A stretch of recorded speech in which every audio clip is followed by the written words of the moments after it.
আল্লাহ আমার রব, এই রবি আমার সব, দামে দামে তুন মনে তারি অনুভব। তোমার দুনিয়াতে আমি যেদিকে তাকাই, অথই নিয়ামতে ডুবে আছি সবাই। পাক পাখালির গানে শুনি তসবিহ কালো রব, তসবিহ কালো রব। আল্লাহ আমার রব, এই রবি আমার সব। আসসালামু আলাইকুম, আলহামদুলিল্লাহ, আসসালাতু ওয়াসসালামু আলা রাসূলিল্লাহ। প্রিয় দর্শক, আপনারা যারা দেশে আছেন প্রবাসে, সবাইকে জানাই অনেক অনেক প্রীতি ও শুভেচ্ছা। শুরু হলো এনটিভি আয়োজিত এবং লাভ হ্যালো নিবেদিত অনুষ্ঠান আপনার জিজ্ঞাসা। আপনাদের সাথে আছি আমি জয়নুল আবেদিন আজাদ, আর আপনাদের মনোযোগী প্রশ্নের জিজ্ঞাসার জবাব দিচ্ছেন বিশিষ্ট আলেম ডক্টর মোহাম্মদ সাইফুল্লাহ। আসসালামু আলাইকুম ওয়া রাহমাতুল্লাহি ওয়া বারাকাতুহু। প্রিয় দর্শক, চলুন তাহলে জিজ্ঞাসার জগতে। শুরুতে একটি ইমেল পাঠিয়েছেন ফাহিম রাফসান, গাজীপুর, ঢাকা থেকে লিখেছেন, আমার জিজ্ঞাসা হলো, ইসলামে গীবত একটি বড় গুনাহ, তবে কিছু কিছু ক্ষেত্রে বা সময়ে বা পরিস্থিতিতে গীবত করা নাকি জায়েজ, আবার কিছু কিছু ক্ষেত্রে নাকি ওয়াজিবও হয়ে যায়, এমন তথ্য কি সঠিক? না, ইসলাম যে জিনিসকে হারাম করেছে সেটা হারামই, যেহেতু নাসে কাতঈয়ের মাধ্যমে সুস্পষ্ট অকাট্য কোরআনের দলিলের মাধ্যমে গীবতকে হারাম করা হয়েছে। ওয়ালা ইয়াগতাব বা'দুকুম বা'দা আইয়ুহিব্বু আহাদুকুম আন ইয়াকুলা লাহমা আখিহি মাইতান ফাকারিহতুমুহ। সুবহানাল্লাহ, এমন কথা আল্লাহ তাআলা বলেছেন যে তোমাদের কিছু সংখ্যকের অথবা একজন অপরজনের গীবত করবে না, একেবারে নিষেধ। তোমাদের মধ্যে কেউ কি এটা পছন্দ করবে আন ইয়াকুলা লাহমা আখিহি, সে তার ভাইয়ের গোশত খাবে, মাইতান, মৃত অবস্থায়, মৃত ভাইয়ের গোশত খাবে? এটা কি কেউ পছন্দ করবে? আল্লাহ তাআলা বলছেন, না, এটা তোমরা তো কখনো পছন্দ করবে না। এমনিই নিজের ভাইয়ের গোশত খাওয়া বিবেচনার দিক থেকে কত নিকৃষ্টতম কাজ। আবার যদি সেই ভাই মারা যায়, তারপরে তার মৃত্যুর পরে তার গোশত খাওয়া, এটি হারামের উপর হারাম। একথা বোঝানোর জন্য আল্লাহ সুবহানাহু ওয়া তাআলা এই আয়াতের মধ্যে এই উদাহরণ দিয়েছেন। কারণ এটা কোন মাত্রার হারাম এটা বোঝানোর জন্য যে কত ভয়ঙ্কর হারাম হতে পারে, নীতিগত দিক থেকে, নৈতিক দিক থেকে, বিবেচনার দিক থেকে, শরঈ দিক থেকে, সকল দিক থেকে হারাম গীবত করা। সুতরাং গীবত করা হারাম হওয়ার ব্যাপারে কোনো ধরনের দ্বিমত নেই। এখন আপনি যে তথ্যটি নিয়ে এসেছেন সে তথ্য হচ্ছে এই যে কখনো কোনো গীবত করা জায়েজ না, এটাকে গীবত বলা হয় না, এটাকে গীবত বলা জায়েজ নেই। ইসলাম মুসলিমদের স্বার্থে অথবা কোনো ব্যক্তির স্বার্থে, কোনো ব্যক্তির তার কাছে বিদ্যমান কোনো ত্রুটি বা ভুল, সেটি কোনো সংযত কারণে সেটা তুলে ধরা, এটা প্রয়োজনের তাগিদে জায়েজ। শুধু তথ্য হিসেবে, জি, ইনফরমেশন হিসেবে, আর কিছুই না। যেমন মুফতি এর কাছে ফতোয়া চাচ্ছেন, তাকে যদি কি কারণে ফতোয়া চাচ্ছেন, কি ত্রুটি, সেটা যদি না বলেন তিনি ফতোয়া দিবে কিভাবে? অবশ্যই ফতোয়া দিতে পারবে না। এই জন্য মুস্তাফতি যখন ফতোয়ার জন্য আসবেন তখন তিনি বলবেন যে আমার এই ধরনের আচরণ করেছে কেউ আমার সাথে, তার ব্যাপারে আমি কি করব? এটা গীবত হবে না। তাকে তথ্য দেওয়া হচ্ছে, তার পেছনে তার ব্যাপারে তথ্য দেওয়া হচ্ছে। কোনো ব্যক্তির অবস্থা সম্পর্কে যারা কতটুকু সেই ন্যায়নিষ্ঠাবান, তার আদালত আছে কিনা, তার সত্যিকার তার মধ্যে আকীদাগত বিচ্যুতি বা সমস্যা আছে কিনা, দিনদারি আছে কিনা, এটা তথ্য গ্রহণ করার প্রয়োজন হয়েছে। তাহলে সেই তথ্যের জন্য আপনি সেটা অবশ্যই বলতে পারেন। বিয়ে করে, বিশেষ করে বিয়ে শাদী প্রসঙ্গে, সেটা বিয়ের ব্যাপারে হতে পারে, বিয়ে ছাড়াও হতে পারে। বিয়ের ব্যাপারে রাসূলুল্লাহ সাল্লাল্লাহু আলাইহি ওয়াসাল্লামের সুস্পষ্ট নস রয়েছে যে সেখানে আপনি অবশ্যই আপনার কাছে যখন চাইবে পরামর্শের জন্য, তাহলে আপনি সঠিক পরামর্শ দিবেন, ভালো মন্দ কি আছে, সেক্ষেত্রে অবশ্যই আপনাকে তথ্য দিতে হবে। তথ্য না হলে সেই তথ্য যেটাকে গীবত বলার কোনো সুযোগ নেই, এটা তথ্য কিন্তু তাহলে কারণ হলো এখানে আপনি কোরআনের নসে কাতঈ এই অকাট্য বক্তব্যকে আপনি কনফ্লিক্ট করতেছেন আপনার আন্দাজের উপর আন্দাজ দিয়ে। এটা তো কোনো ইসলাম বৈধ মনে করে না। ইসলাম যেটা হারাম করেছে সেটাকে কোন অবস্থায় হালাল করার কোনো বৈধতা নেই। এরপরে রয়েছে যেমন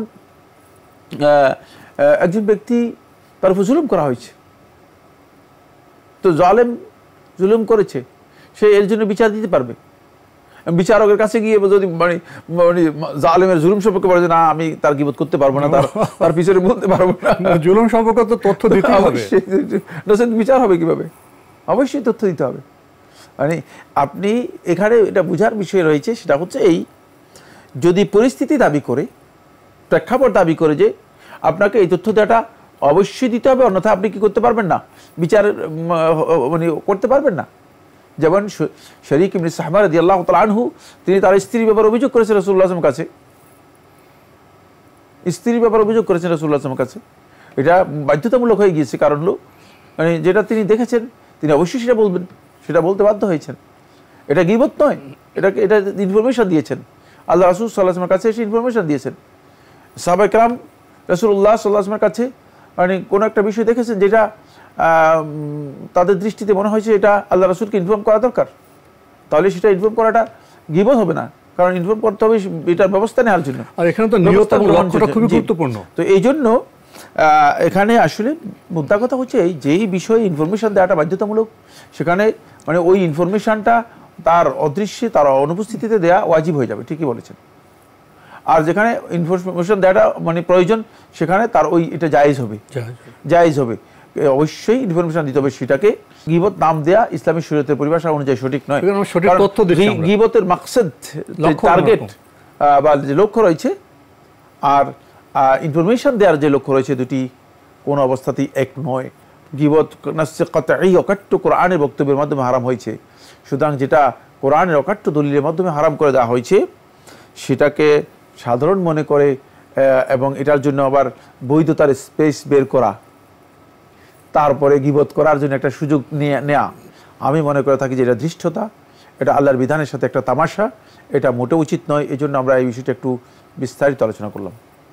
প্রিয় দর্শক, আশা করি সম্যক বক্তব্যের পরে পার্থক্য আমরা উপলব্ধি করব এবং নিয়ত বা উদ্দেশ্য সম্পর্ক, এর গুরুত্ব সম্পর্কে আমরা জানব। আরও লিখেছেন, গীবত থেকে নিজেকে এবং নিজেদের পরিবারকে দূরে রাখতে করণীয় সম্পর্কে যদি কিছু বলতেন। ধন্যবাদ এই ভাইকে। প্রথম কথা হচ্ছে, গীবত যেখানে আলোচনা হয় সেখানে মানে গীবত শোনা তো দূরের কথা, বসবেনও না। প্রথম কাজ হচ্ছে গীবতের জায়গায় বসবেনও না, মানে গীবতের জন্য স্কোপ নেয়ার যাতে কোনো অবস্থাতে সুযোগ না হয়। দ্বিতীয় নম্বর, কোনো ব্যক্তি যখন গীবত করবেন অথবা গীবতের কথা মানে মনে হচ্ছে যেন তিনি গীবতের দিকে যাচ্ছেন, সেখানে তাকে থামিয়ে দিবেন, বা এটা গীবত হচ্ছে কিনা, শালীনভাবে বলবেন যে গীবত হয়ে যাচ্ছে কিনা, যাতে করে তিনি বুঝতে পারেন, যাতে তার এই উপলব্ধি তার অন্তরের মধ্যে আসে যে না, আমি যে কাজটি করছি সেটা আসলে সঠিক নয়, সেটা সঠিক নয়।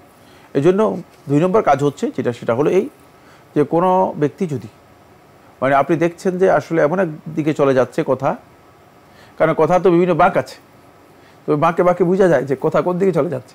গীবত তো খুব মজার বিষয়।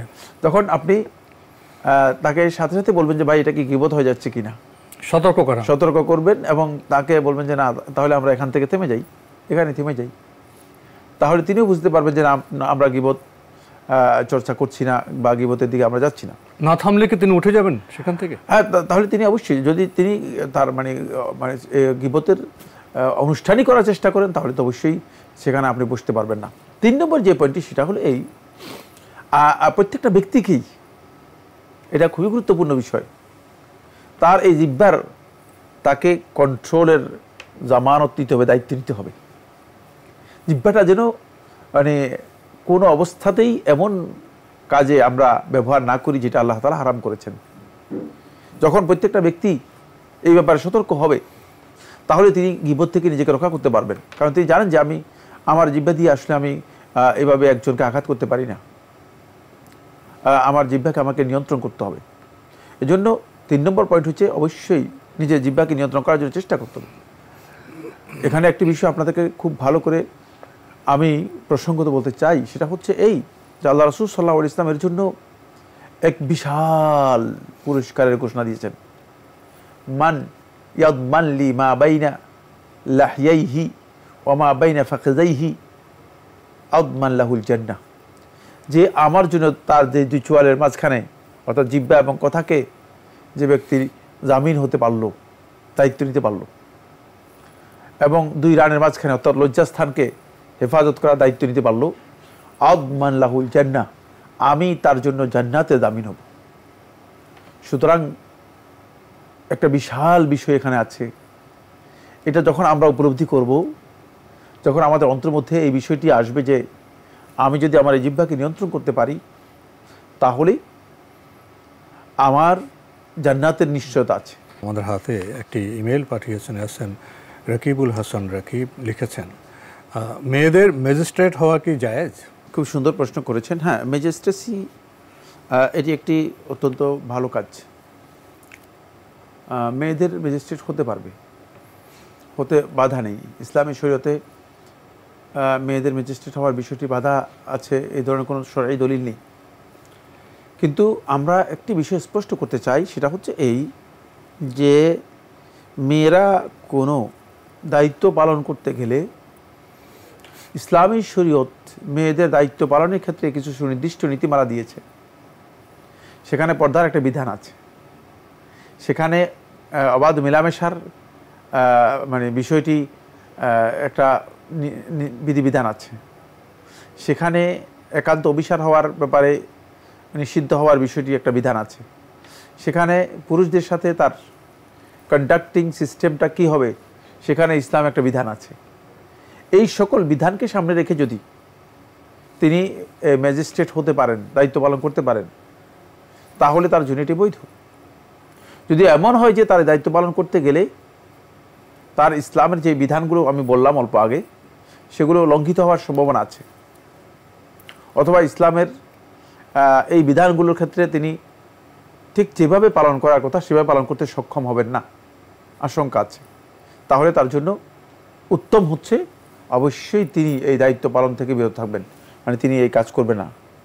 কারণ তার আখিরাত নষ্ট করে আল্লাহ তাআলার বান্দা হিসেবে, মানে বান্দার দায়িত্ব থেকে নিজেকে অব্যাহতি দিয়ে তিনি দুনিয়ার জন্য কাজ করবেন, এটা তার জন্য বৈধ নয়। সুতরাং এই ক্ষেত্রে অবশ্যই তাকে নিশ্চিত হতে হবে যে তিনি যে গ্রাউন্ডে বা যেই জায়গায় কাজ করতে যাচ্ছেন সেই জায়গায় তার কতটুকু ইসলাম যে বিধিবিধান দিয়েছে সেগুলো তিনি মেনটেন করতে পারবেন। যদি তিনি মনে করেন যে না মেনটেন করতে পারবেন, তাহলে এটি তার জন্য জায়েজ। এ বিষয়ে আসিয়ার আল কবির মধ্যে ইমাম মুহাম্মদ রাহিমাহুল্লাহ তাআলা ইমাম আবু ইউসুফ ইমাম আবু হানিফা রহমতুল্লাহ আলাইহি থেকে বর্ণনা করেছেন, এবং হানাফি ফকিহগণও তাদের ফিকহের মধ্যে বলেছেন যে জায়েজ রয়েছে, কিন্তু সেটি খুবই ন্যারো উইন্ডো। মানে খেয়াল রাখতে হবে যে ওই যে ইসলামের যেই সুনির্দিষ্ট জায়গা আছে সেইটাকে ঠিক রেখে তিনি কী করবেন, দায়িত্বটা পালন করবেন। কারণ হলো নারীদের জন্য ফ্যামিলির দায়িত্ব আছে, তারপরে স্বামীর হক রয়েছে, তারপরে সন্তান সন্ততির কিছু দায়িত্ব রয়েছে। পরিবারের মৌলিক দায়িত্ব মূলত একজন নারীর উপর বর্তায়। রাসূলুল্লাহ সাল্লাল্লাহু আলাইহি ওয়াসাল্লাম বলেছেন যে পরিবারের ব্যাপারে এবং স্বামীর যে ঘর রয়েছে ঘরের ব্যাপারে তাকে কিয়ামতের দিন জিজ্ঞেস করা হবে, কারণ এটা তার দায়িত্বের অন্যতম একটি দায়িত্ব। তো সেই দায়িত্বগুলো সবগুলো ঠিক রেখে তিনি আদৌ কি অতিরিক্ত এই দায়িত্ব পালন করতে সক্ষম হবেন কি না, এই বিষয়টি অবশ্যই তাকে নিশ্চিত করতে হবে। যদি তিনি পারেন, তাহলে ইসলাম বা নিষিদ্ধ করেছে, হারাম করেছে, এই ধরনের কোনো বক্তব্য এখানে নেই। সেক্ষেত্রে তিনি তার ম্যাজিস্ট্রেট হিসেবে দায়িত্ব পালন করা তার জন্য বৈধ হবে, হারাম বা নিষিদ্ধ হবে না। কিন্তু অবশ্যই এই বিষয়গুলো যেগুলো আমি বলেছি সেগুলোও তাকে কনফার্ম হতে হবে যে তিনি সেগুলো যথাযথভাবে পালন করতে সক্ষম হবেন। জি, ম্যাজিস্ট্রেসি বা যে কোনো চাকরির ক্ষেত্র তো পারিবারিক সিদ্ধান্তের একটি বিষয় খুবই গুরুত্বপূর্ণ। পরিবারে আলাপ আলোচনা হবে, তা যাওয়াটা মঙ্গলজনক না না ক্ষতিকর ইত্যাদি বিষয় আছে। আরেকটি বিষয় হলো, একটি দেশে তো ম্যাজিস্ট্রেসির তো বিবিধ অনেক ক্ষেত্র আছে। কিছু ক্ষেত্র আছে যেটা মেয়েদের জন্য খুবই সহজ এবং সঙ্গত, তারাই সে কাজটা করতে পারে, সে ম্যাজিস্ট্রেট সেই কাজটা। আবার কিছু ক্ষেত্রে আছে যেগুলো তাদের সাথে জন্য খুব সঙ্গত না বা খুব স্বাভাবিকও না। তাহলে ম্যাজিস্ট্রেসির দায়িত্ব পালন করার ক্ষেত্রে দেশের যে বিভিন্ন ক্ষেত্র আছে সেখানে কোনটা নারীদের জন্য উপযুক্ত, সহজ এবং সঙ্গত, এই বিবেচনাটি কতটা গুরুত্বপূর্ণ? হ্যাঁ, অবশ্যই।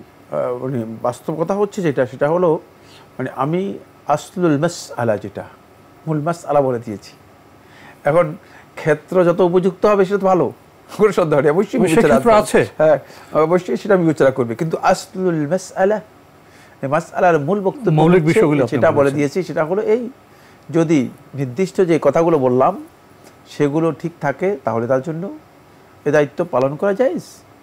কিন্তু এর মধ্যে যদি কোনো এমন বিষয় এসে যায় যেটা হরমতের কারণ হয়ে যাবে, হারানোর কারণ হয়ে যেতে পারে, তাহলে অবশ্যই দায়িত্ব পালন করা হারাম হবে। ওই বিষয়ে আমার প্রশ্নটার উদ্দেশ্য ছিল, একটি সমাজে তো প্রায় অর্ধেক নারী থাকে এবং ম্যাজিস্ট্রেটের প্রশ্ন যখন এসে যায়, বিবিধ প্রাঙ্গণ, বিবিধ অঙ্গন আছে, সেখানে মেয়েদের কাজ করার মতো প্রচুর বিষয় আছে যেটা খুবই সহজ হবে, স্বাভাবিক হবে। অনেক ক্ষেত্রে দেখা যায় বর্তমান সভ্যতায় সেদিকে খেয়াল করা হয় না। নারীর জন্য কোনটা সঙ্গত, পুরুষের জন্য কোনটা সঙ্গত, এই বিবেচনাবোধটা খুব কম লক্ষ্য করা যায়। কোনো সন্দেহ নেই, সেটা বিষয়। এখানে বিষয় হচ্ছে কি, মানে আমরা বিভিন্নভাবে কলোনিয়ান হওয়ার কারণে, শাসিত হওয়ার কারণে আমাদের এখানে এখন নারী পুরুষ নির্বিশেষে আইন প্রযোজ্য হচ্ছে। মানে এখানে স্বকীয়তা, স্বকীয়তা নেই, যেটা আপনি বলেছেন সেটা আসলে নেই। মানে আমরা একটা গড্ডলিকার প্রভাবে চলে যাচ্ছে, বিবেচনাবোধ নেই। কিন্তু জি, আসলে আল্লাহ তো পৃথিবীটাকে এমন সহজ করে সৃষ্টি করেছেন, সে সহজ বিষয়টা না জানার কারণে আমরা সব জায়গায় এটা কঠিন করে ফেলছি। জি, আমরা খুবই গুরুত্বপূর্ণ বিষয়ে জানলাম। সংক্ষেপে প্রিয় দর্শক আরও লিখেছেন, কিছু মেয়ের কি ডাক্তারি পেশায় আসতেই হবে? কিছু মেয়ের জন্য কি এটা আবশ্যক নাকি আবশ্যক নয়? হ্যাঁ, ইসলামী রাষ্ট্র হলে অবশ্যই একদল মানে মেয়ে অবশ্যই মেডিকেল সার্ভিসগুলোতে আসতে বাধ্য হবে। ইসলামী রাষ্ট্রের মধ্যে এটা অপরিহার্য। কারণ হচ্ছে নারীদের চিকিৎসার ব্যবস্থার জন্য অবশ্যই একটা ভিন্ন আলাদা সেক্টর থাকতে হবে ইসলামী রাষ্ট্রে। সেক্ষেত্রে নারীদের একদল মেডিকেল সার্ভিসের জন্য, মেডিকেল হেলথ কেয়ারের জন্য তাদের সার্ভিস জ্ঞান নেওয়া, এবং মেয়েলি অনেক বিষয় আছে, এটা অবশ্যই প্রয়োজন, অবশ্যই প্রয়োজন। কিন্তু বর্তমান প্রেক্ষাপটে সেটা আমরা দেখতে পাচ্ছি, সেটা হলো আমি যেটা আগেই বলেছি, কিছুক্ষণ আগে যেটা বলেছি, সেটা হলো এখানে মানে নারী পুরুষ নির্বিশেষে আসলে সব কিছু একাকার করে দেওয়া হয়েছে। এখানে বিধানগুলোকে ব্যাপকভাবে দেওয়া হয়েছে, যেহেতু নারী এবং পুরুষের যে আলাদা যেই স্বকীয় ইসলামী বিধান রয়েছে সেগুলোকে এখানে অত বেশি গুরুত্ব দেওয়া হয়নি। এখানে সঙ্গত বিবেচনাবোধের অভাব আছে। বিবেচনাবোধ মানে মোদ্দা কথা হচ্ছে যেটা, সেটা আমরা অন্যদের মাধ্যমে হয়তো শোষিত হচ্ছি, অথবা আমরা প্রভাবিত হয়ে আমাদের চিন্তাধারা থেকে, আমাদের কালচার থেকে একটু ভিন্ন কালচার থেকে বিচ্ছিন্ন হয়ে আছি, ভিন্ন কালচারের দিকে চলে যাচ্ছি, সেটা কারণ, আর অন্য কিছুই না। আর এটাকে অনেকে মনে করছেন যে এটা হয়তো প্রগতির বিষয়, আসলে এটা প্রগতির বিষয় না। হ্যাঁ, আধুনিকতার বিষয়। এটা আধুনিকতা বা প্রগতির কোনো বিষয় না, একেবারেই সোজা কথা। বরং আধুনিকতা হচ্ছে ওই জায়গায় যেখানে যার যেটা প্রযোজ্য, যেটা যার জন্য উপযুক্ত, যেটা স্বাভাবিক, সেটা হচ্ছে আধুনিকতা। এই জায়গায় আমাদের একটা গলদ চিন্তা রয়েছে। বাকি অবশ্যই নারীদের মধ্যে একদল নারী অবশ্যই থাকবে যারা মেডিকেল সার্ভিস যেগুলো রয়েছে সেই সার্ভিসের জন্য উপযুক্ত হতে হবে, কারণ এটা অপরিহার্য একটি বিষয়। জি, আমরা খুবই গুরুত্বপূর্ণ বিষয়ে অবগত হলাম। প্রিয় দর্শক আরও লিখেছেন, কিছু মেয়ের জন্য কি পুলিশ হওয়া বাধ্যতামূলক নাকি বাধ্যতামূলক নয়? পুলিশের সার্ভিস মেয়েদের জন্য বাধ্যতামূলক কিনা? না, মেয়েদের জন্য পুলিশের সার্ভিসটা বাধ্যতামূলক নয়, কিন্তু যে সমস্ত ক্ষেত্রে মেয়েদের সংশ্লিষ্টতা আছে সেক্ষেত্রে কি নারী পুলিশের ব্যবস্থা থাকবে কিনা? হ্যাঁ, যদি রাষ্ট্র ব্যবস্থায় নারীদের আলাদা সিস্টেম থাকে তাহলে পুলিশ নারীদের মধ্যে থেকে থাকবে। কিন্তু এখন বর্তমান যে পুলিশ সিস্টেম, এই পুলিশিং সিস্টেমটা নারীদের জন্য প্রযোজ্য নয়, মোটেও প্রযোজ্য নয়। মিশ্রণ, এমনকি পুরুষদের জন্য প্রযোজ্য নয় অনেক ক্ষেত্রে, নারীদের জন্য তো অনেক দুর্ঘটনা ঘটছে, অসংখ্য অঘটন ঘটনার কথা আমাদের কাছে রিপোর্ট রয়েছে, যেগুলো খুবই লজ্জাকর, আর যেগুলো আসলেই একটি মানে এর জন্য একটি বাহিনী বা শৃঙ্খলা বাহিনীর জন্য সুন্দর নয়। এগুলো অবশ্য অনিয়মের কারণ, এগুলো মানে একটি দেশে তো প্রায় আপনার অর্ধেক জনসংখ্যা তো নারী, তাদের অনেক বিষয় আছে, প্রয়োজন আছে, তো তাদের জন্য তো নারী পুরুষ থাকাই তো বাঞ্ছনীয়, কিন্তু ওই যে আলাদা সিস্টেমটা রাখা হয়, সিস্টেমের জন্য, তার মানে এখানে দর্শনগত এবং প্রয়োজনীয় চিন্তাভাবনা আছে, সিস্টেমটা গলত হওয়ার কারণে। কারণ সিস্টেম যদি থাকতো তাহলে অবশ্যই একটা বিশাল অঙ্কের নারীদেরকেও পুলিশে কাজ করার জন্য দরকার হতো। আমাদের হজে যাই, আমাদের মক্কা দেখছি তো নারী পুলিশ তো আছে, নারীদের জন্য নারী পুলিশ আছে। তো আজকে আমাদের এখানে শেষ করতে হচ্ছে। আপনাকে অনেক ধন্যবাদ। আপনাকে অনেক ধন্যবাদ। আমাদের অনুষ্ঠান আপনারা এনটিভি অনলাইনেও দেখতে পারবেন, ভিজিট করুন www.antvbb.com, এছাড়া ইউটিউবে এবং আমাদের ভেরিফাইড ফেসবুক পেজে অনুষ্ঠান দেখতে পারবেন। আজকে শেষের প্রশ্নটি আমরা দেখেছি খুব সুচারুভাবেই বিভিন্ন পেশায় মেয়েদের যুক্ত করার প্রশ্নটি এসছে। মেয়েরা ম্যাজিস্ট্রেট হতে পারবেন কি না, ডাক্তার হতে পারবেন কি না, পুলিশ হতে পারবেন কি না, সাহেব থেকে আমরা সঙ্গত জবাব পেলাম। একটি রাষ্ট্রে তো প্রায় অর্ধেকই নারীরা থাকেন, তাদের ম্যাজিস্ট্রেটের যে সাহায্য সেটা প্রয়োজন হয়, তারপর ডাক্তারি পেশায় তো প্রয়োজন হবেই, এবং প্রশাসন আইন কানুন প্রয়োগে সেখানেও প্রয়োজন আছে। এখন বিষয় হলো কোন দর্শনে, কোন ব্যবস্থাপনায়, কোন দৃষ্টিভঙ্গিতে এগুলো হচ্ছে, নাকি গড্ডলিকার প্রভাবে অনুকরণ যেটা আছে সেখানে হচ্ছে। এখানে বিবেচনাবোধের প্রয়োজন আছে। ইসলাম একটি জীবন দর্শন, সব বিষয়ের সমাধান ইসলামে আছে এবং সঙ্গত পথ প্রদর্শনও আছে। আসুন আমরা সে ব্যাপারে জানি। চিঠি লিখুন, প্রশ্ন পাঠান আমাদের ঠিকানায়। পরিচালক আপনার জিজ্ঞাসা, এনটিভি, বিএসসিসি ভবন, 7ম তলা, 102 কাজী নজরুল ইসলাম এভিনিউ, কারওয়ান বাজার, ঢাকা 1215। ইমেল অ্যাড্রেস আপনার জিজ্ঞাসা @ntvbd.com। মহান আল্লাহ আমাদের সবাইকে নিরাপদে রাখুন, রাখুন শান্তিতে। আসসালামু আলাইকুম। আল্লাহ আমার রব, এই রবি আমার সব, দামে দামে তুন মনে তারি অনুভব। তোমার দুনিয়াতে আমি যেদিকে তাকাই, অথই নিয়ামতে ডুবে আছি সবাই। পাক পাখালির গানে শুনি তসবি কলরব, তসবি কলরব। আল্লাহ আমার রব, এই রবি আমার সব।